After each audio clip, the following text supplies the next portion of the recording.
Hello everyone, I am Trailblazing Tim. Welcome to part 2, setting the stage for the California Gold Rush. This is a wild ride, more high drama, this time around money and finances. 13 years before the gold rush, the entire national debt was paid off. 3 years later, the economy of the USA was utterly gutted and began the longest, deepest depression until the Great Depression of the 1930s. This story of the economy is about the boom and bust 1830s and leads to pioneers like James Marshall, John Bidwell, and Pearson Redding moving west, where they were in place to witness the California Gold Rush. So, let's learn from history. This video series covers the periods before and after the California Gold Rush. Part 1 of the series covers the election of Andrew Jackson, including the Georgia Gold Rush and Texas independence. Part 2 covers free banking and the Panic of 1837. Part 3 covers the Mexican-American War, James Polk, and the Manifest Destiny. And Part 4 covers the Panic of 1857. So, let's get to it.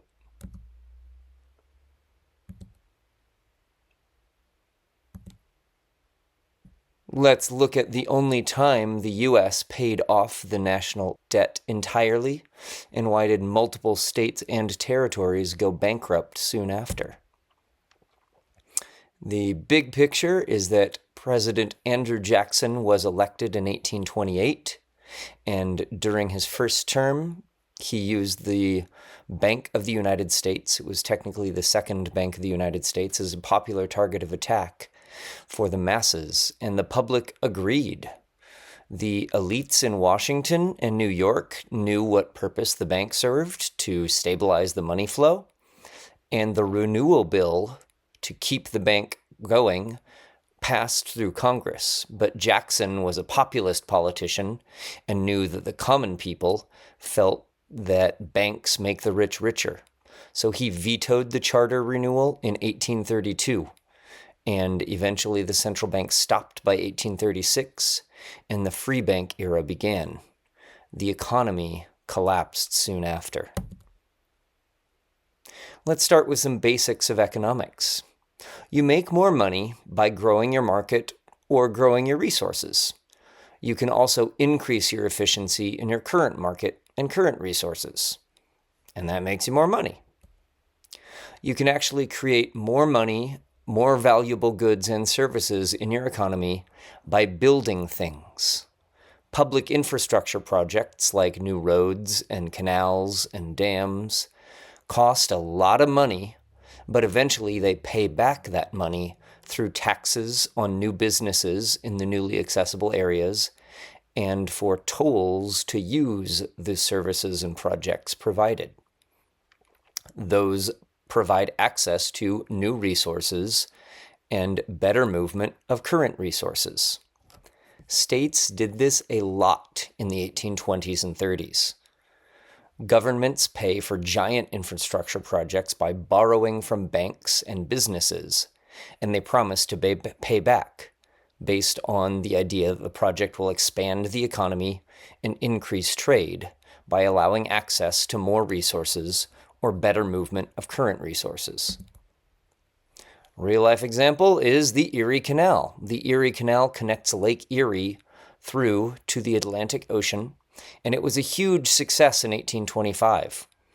Other states in the Northeast wanted to expand markets through cheaper transportation, and so they worked a lot on roads, canals, bridges, and railroads in the 1820s and 30s. Other regions grew with other projects, which is why we had boom times in the 1830s. Boom times happened in the South because demand for cotton was increasing as mechanization happened. In the Northeast, infrastructure improvements and early industrialization improved efficiency and connected new markets. In the Midwest, land sales were booming because Native Americans had been removed by Jackson's Indian Removal Act, and goods could be shipped cheaply along the Mississippi River as new settlers settled along it. Boom times were so good, they were ready to shift to a whole new system. Some states ended property taxes and made money from taxes on new businesses or tolls and fees from the infrastructure projects. These boom times happened largely during Andrew Jackson's presidency. To review from the last video, Jackson did not like paper money or IOUs or promissory notes. He believed in paying off debts and that gold and silver were the only real money. Jackson was paying down the national debt with taxes and tariff funds from all this amazing growth.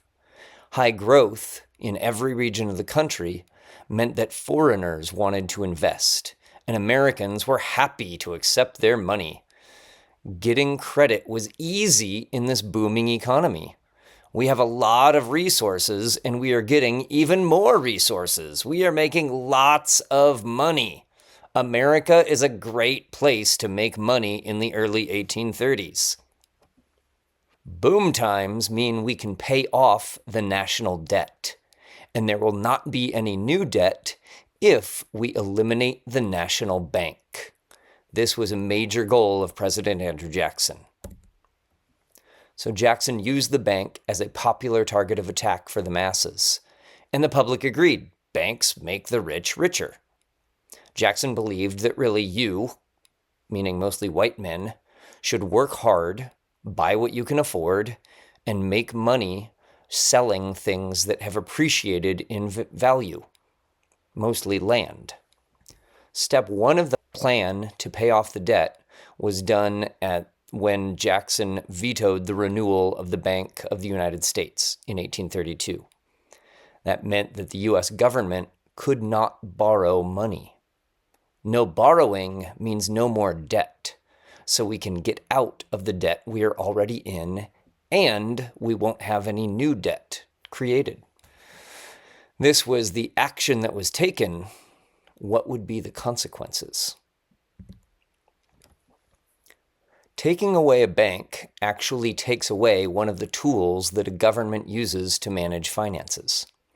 The federal government has 3 tools to raise money: taxes, borrowing and lending through a central bank, or minting metal currency. There was no paper currency from the U.S. government in this time. State governments, below the federal government, can only do 2 of the 3. They can tax, or they may borrow. State governments cannot print their own money. But in the 1800s, banks are allowed to print their own paper money. What follows is the story of taking away one of those options from the federal government and the severe consequences on the nation. Ending the bank means the government only has 2 of its 3 financial tools left. The federal government can only tax or mint money. No federal bank means no borrowing. And to Jackson, this was a great thing because in his view, all debt is bad, and the government was on track to pay off all debt. State banks and individuals can lend or borrow, but they will be responsible for that debt, not the U.S. government. Jackson wanted this to happen and felt that the consequences would only be good. No new borrowing, and all the financial tools are still available from sources outside the U.S. federal bank. States can still borrow. Banks can still make money by offering loans. Foreign money flowed into the United States to keep funding the infrastructure projects of the Northeast, the cotton plantations of the South, and new farms and businesses in the West. The final piece of the puzzle was to withdraw all the money that the U.S. government had in the bank. In March of 1833, Jackson wanted to start removing these funds from the bank, but almost everyone, including Congress, felt that this was one step too far.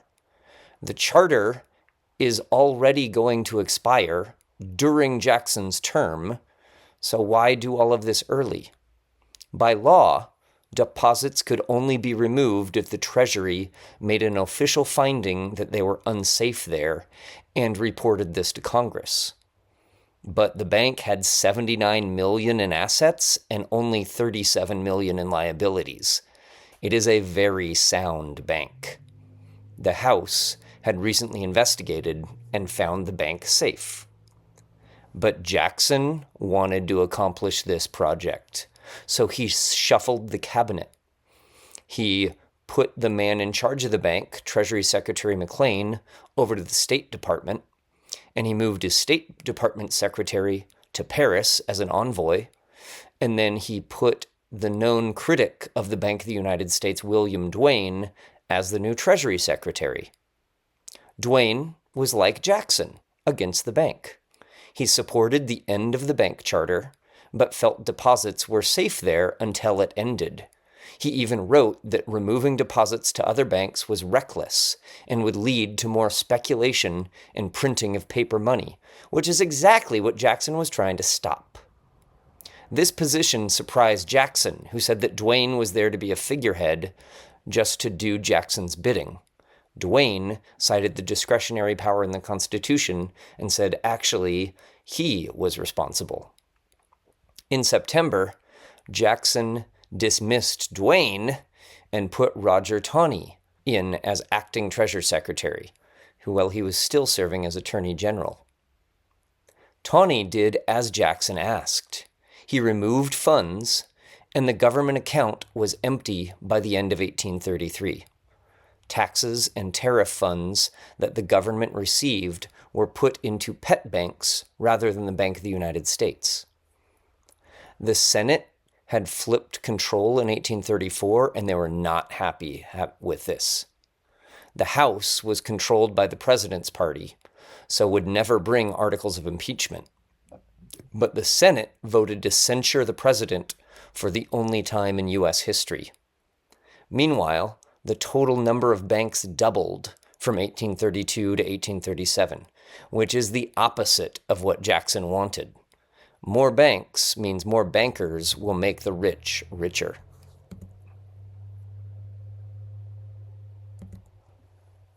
In 1835, President Jackson got the consequence that he wanted.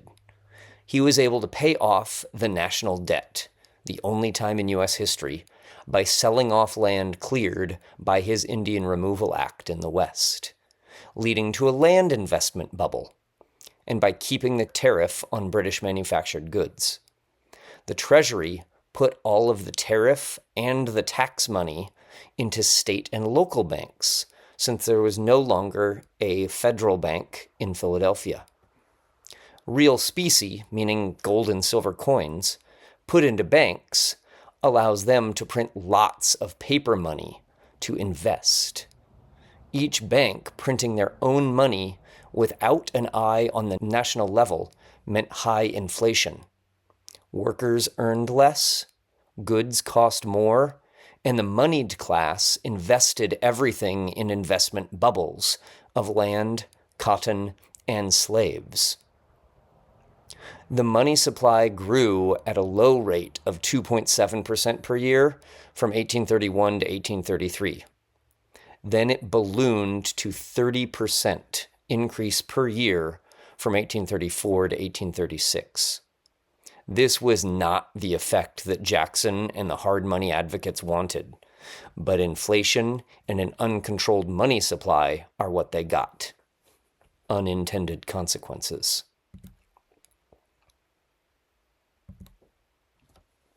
The money supply grew over 30% per year because the central bank was removed and free banking began. States regulate banks. More business is generally better. So state and private banks spread quickly under new, looser regulations. Everybody wants specie, gold and silver coins, but there isn't enough to go around. Specie is pretty stable in value, but it's also heavy and rare. Even so, individuals, businesses, banks, states, and even the federal government want real metal coins. They want specie, not paper money.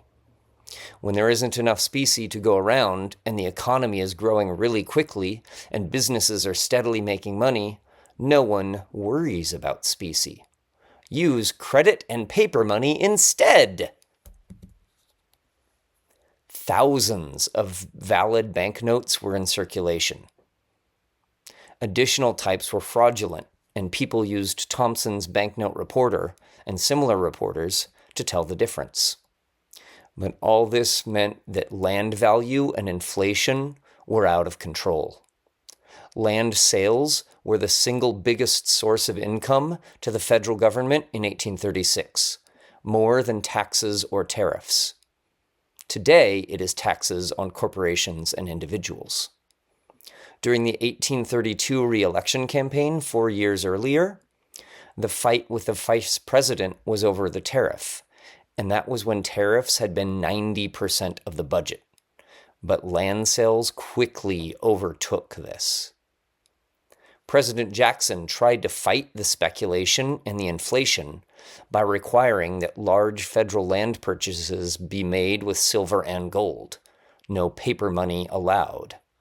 Congress and other advisors owned some of this land and didn't want to see their investments crushed. But Jackson went around them by issuing an executive order when Congress was not in session. That was intended to slow inflation, but carrying large amounts of physical coins is not really going to happen. So land sales nearly stopped and prices crashed. So what? A bunch of land in the Midwest and Mississippi crashed in value. The land had largely been bought by speculators and investors, not actual farmers. These investors would come in early, buy many properties, and then plan to sell them over a short time later when they were worth more money, because land prices just kept going up week over week and month after month. The lands were purchased on credit before credit checks and credit scores. So some investors bought properties that they could not actually afford. When prices collapsed, they could not resell them at a profit, and they could not afford to make the payments on them that they actually owed. When a few people do this, it's bad for those people. But when the system allows many people to invest poorly, it's bad for the entire economy. The investment bubble burst. This is the USA as Jackson leaves office. Texas, the pink in the bottom, is independent. Mexico is about 15 years old and going through growing pains. The economy of the USA is starting to struggle and will shrink over the next 7 years through 3 different presidents. The Panic of 1837 started when cotton prices collapsed, and the ripple effects tank the economy. In the early 1830s, America was the best growing economy in the world, so investors in other countries were sending money here to invest and make more money. Money leaving a country is bad when money is gold and silver. You need the gold and silver in your own country for your own citizens to use.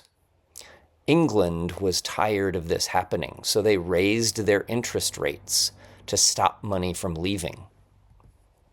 The U.S. sent more money out than it could get in. The reserves of New York banks went from 7.2 million in September of 1836 down to 1.5 million in May of 1837. That's 5.7 million leaving in 9 months. Over $1 million left New York City in 2 days in May of 1837. Banks closed their doors and stopped paying people in gold and silver coin. This policy spread out of New York to the rest of the country. Producing lots of something increases the supply and thus reduces the price. Cotton was experiencing this. Cotton production in the USA boomed because of all of the investment and development in the 1830s. and India and Egypt were also increasing production. Well, the consequence of all that new supply is a collapse in the price. Cotton prices collapsed. They cut in half in just 1 month, as Britain ordered very little cotton. Poor harvests of corn and wheat led to high food prices, and riots in major cities happened as food became expensive. Banks had little incoming cash because the loans they extended turned out to be bad loans. So many banks failed. 90% of factories closed. Bank failures led to farm and business failures. Business and farm failures led to massive drops in the values of land, and taxes went through the floor. Government income was cut in half in just 1 year. States then had to borrow because they can't issue new taxes in such hard times. Low government income led to 8 states and the territory of Florida defaulting. That's basically going bankrupt in modern terms. The independent Republic of Texas did too. The suffering continued for 7 years. Debtors who were unable to pay their debts fled to the independent Republic of Texas, and Texas would not send the debtors back to the United States for trial. President Martin Van Buren followed the lead of his predecessor Andrew Jackson, and his term is sometimes called Jackson's third term because he kept Jackson's ideas in place so well. The economic crisis angered the electorate, and they let their opinion be known. The proportion of eligible voters who actually voted increased from 54% in 1836, when Van Buren won, to 78% in 1840. Political riots rocked major cities, and police forces upgraded to professional training. One of the only positive consequences of the economic troubles was the reduction in slave trading because of the collapse of the value of cotton.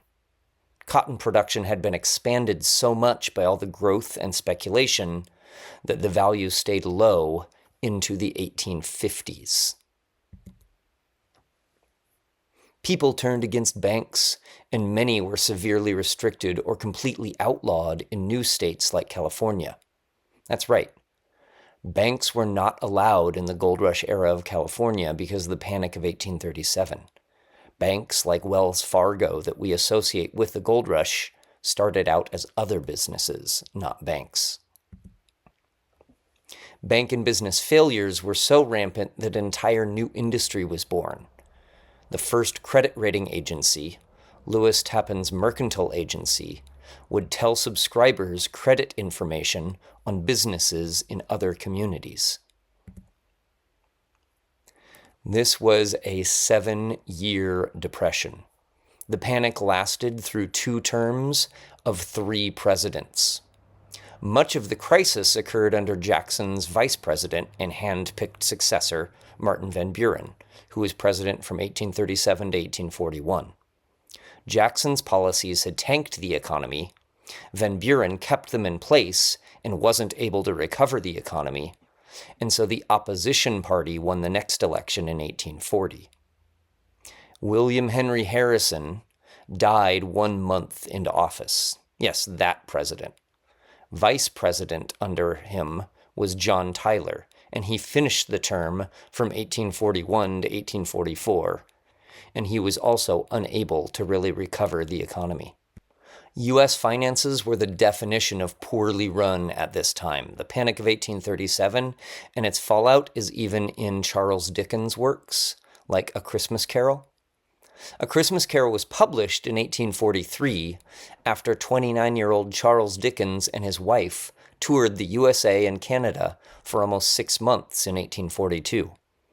Dickens expected great things from this new, rapidly growing nation, but was disappointed by what he saw, and he included the poor financial reputation of the USA in his next books. including A Christmas Carol, when he was talking about Scrooge. After Marley's ghost visits Scrooge near the beginning of the story, Ebenezer Scrooge awakes and is excited to find that no actual time has passed. He feared that his own finances would be as worthless as a mere United States security.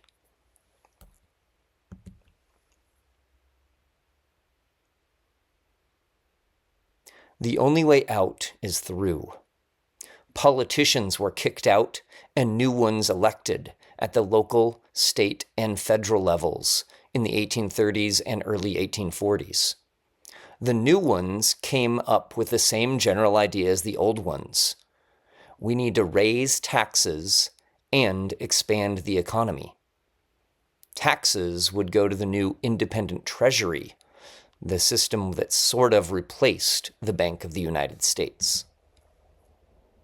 Expanding the economy was accomplished with a continued call for more land, and that is how we got the states of Florida, Wisconsin, Iowa, and then Texas became part of the United States. And Mexico didn't like that, which led to war, and eventually the USA spreading all the way to the Pacific Ocean. More on that next time. James Marshall, John Bidwell, and Pierson Redding all moved west, directly or indirectly because of the Panic of 1837. Marshall came west to cheap land in Missouri, cleared of native people and for sale cheap because Jackson wanted settlers to pay off the debt. John Bidwell grew up in New York and Ohio and moved west as a young man to Iowa and then Missouri in the late 1830s, just like James Marshall, and many others seeking opportunity in the poor economy. Similar to Marshall, life in Missouri didn't work out for him, so he became the leader of the first wagon train to cross the Sierra Nevadas in 1841. He came west after losing everything, and life sounded promising in Robideau's book on California that was circulating at the time. Pierson Redding lost his cotton trading business in 1837. He found a new partner and tried again until 1843, when his partner disappeared with all their money in the bad economy. So he joined a wagon train and came west. All these men went on to be a part of the Bear Flag Rebellion and have strong connections to John Sutter, and were major players in the development of California during and after the gold rush. In review, all states in the early 1830s had growing economies. There was a boom. New states were added, and that allowed access to new resources. Banks and investors were making money from all this growth. But the banks were funding all of it, and the president did not like the banks. And so the Federal Bank of the United States did not end the debt. Instead, it allowed more money to be printed. And that led to inflation and speculation. Cutting off the speculation with a hard stop turned the boom into a bust. We have largely abandoned tariffs and fund our government through taxes. Which do you prefer? Why? Modern governments do go bankrupt, but usually not entire states or nations. Has this happened in your area? Has it ever affected your life?